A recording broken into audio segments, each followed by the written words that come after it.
ইন্নাল্লাহা সামিউম বাসীর। কেউ যেটা দেখে না সেটা দেখেন কে? কেউ যেটা শুনে না সেটা শুনেন কে? কেউ যেটা জানে না সেটা জানেন কে?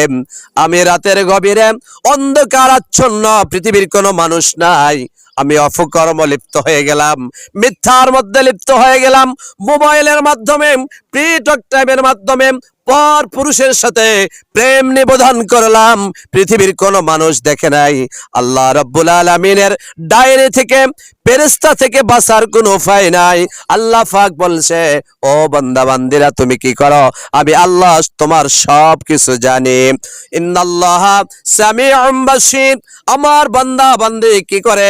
আমি বান্দা বান্দি সব মানুষকে দেখি, আমি আমার বান্দার সব কাজকর্ম সম্পর্কে আমি আল্লাহ শুনি।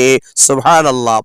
কোথাও বলছে ইন্নাল্লাহা আলিমুম বিজাতিস সুদূর। আবার বান্দা বান্দিরা কোথায় তাদের অন্তরে কল্পনা জল্পনা কি করে, কার ক্ষতি করবে, কাকে আঘাত করবে, চুরি করবে, কার সাথে মিথ্যা বলবে, অপকর্ম করবে, খোদাদ্রোহিতা কাজ করবে, আল্লাহর নাফরমানি করবে, সমাজে পরিবারে রাষ্ট্রে ভেজাল সৃষ্টি করবে, আমি আল্লাহ আমার বান্দা বান্দীদের অন্তরের খবর জানেন কে? আল্লাহ। কে জানেন? আল্লাহ সব কিছু জানেন। ইয়ালামুনা মা তাফআলুন। বান্দা তুমি কি করো না করো, আমি আল্লাহ রাব্বুল আলামিন তোমাদের সব কিছু জানি। এরপর আল্লাহ পাক বললেন, বাইকের কিসে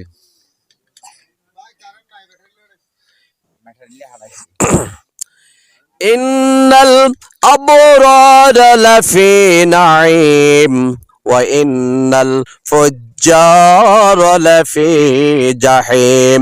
যে ব্যক্তি দুনিয়ার জীবনে ভালো কাজ করবে, নেক কাজ করবে, স্বামীর হুকুম মানবে, সন্তান পরিবার পরিজনকে অন্যায় থেকে হেফাজত করবে, রাতের গভীরে তাহাজ্জুদের নামাজ আদায় করবে, আল্লাহর কোরআনের দাওয়াত মানুষের ঘরে ঘরে পৌঁছে দিবে, আল্লাহ রাব্বুল আলামিন বললেন ইন্নাল আবরার লাফি নাঈম।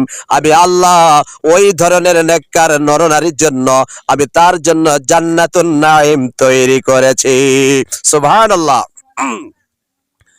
ঠিক পক্ষান্তরে তারপরে আয়াত আল্লাহ পাক বলছে ওয়া ইন্নাল ফুজ্জার লাফি জাহিম। জাহান্নামের একটি নাম হলো জাহিম। আমি আল্লাহ রাব্বুল আলামিন জাহান্নাম, জাহিম নামক জাহান্নাম তাদের জন্য বানিয়েছি যারা আমার এই দুনিয়ার জমিনে আমার নাফরমানি করবে, মিথ্যার উপর জীবন পরিচালনা করবে, শিরকের উপর জীবন পরিচালনা করবে, আমার কোরআন মানবে না, আমার কোরআন বুঝবে না, আমার দ্বীনের পথে আসবে না, আমার নামাজ পড়বে না, পর্দা করবে না, দ্বীন ইসলামের মৌলিক বিষয়গুলো আদায় করবে না, আমি আল্লাহ রাব্বুল আলামিন তাদেরকে অবশ্যই জাহান্নামের জাহিম নামক অবস্থানে নিক্ষিপ্ত করব। জোর বলেন নাউজুবিল্লাহ। আমার প্রিয় মা বোনেরা, এখন বলতে পারেন